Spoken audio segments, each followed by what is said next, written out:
conclusion.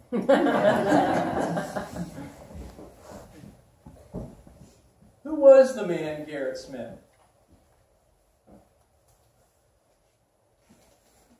Many of you know elements of who Garrett was. You may have had the opportunity to work with him.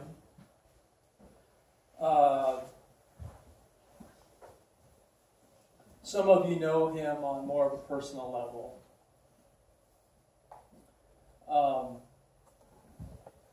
Some of you may not know him at all.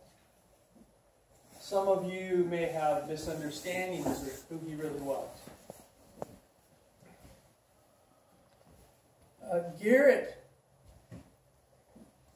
was no ordinary man. He was magnificent. He was an extraordinary man. He was a very compassionate man.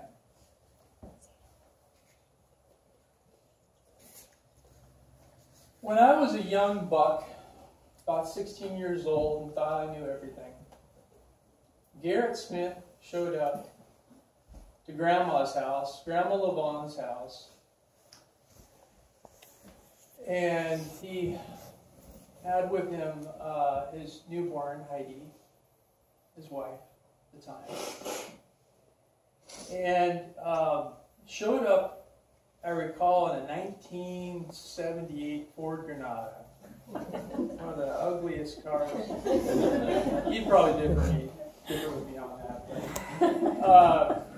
I, at the time, when he pulled up, was working on my car. I had had some mechanical problems. I'll hold off just a second here. My father, sister, and nephews and nieces are coming in here.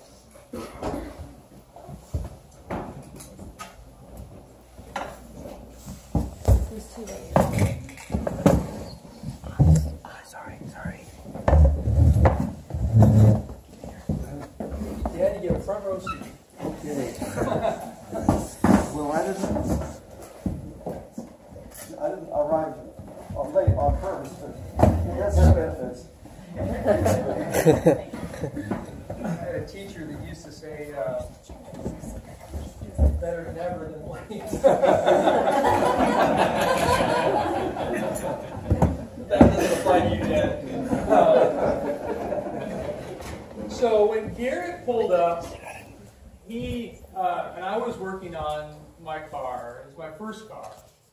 And I was no mechanic. I knew a little bit about turning wrenches, and was definitely not a hot shop mechanic.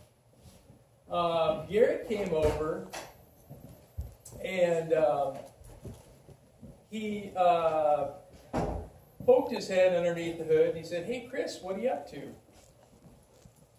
And I said, "I am working on my car. It's got a problem. The alternator looks like it's tweaked and cocked, and it's not in alignment. It's making a lot of the belts making a lot of noise, and it was obviously out of alignment."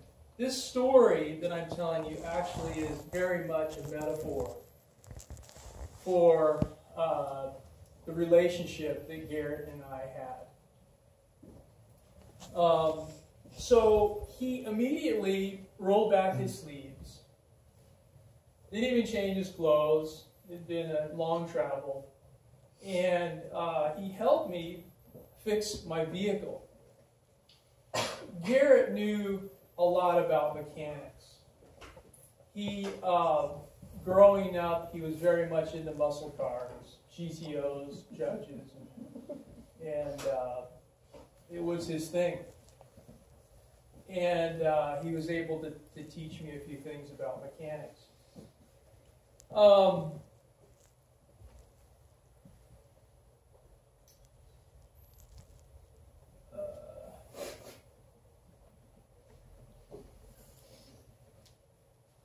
So I remember Garrett sticking his head under the hood of the car as I explained what the problem was. I explained to him that my alternator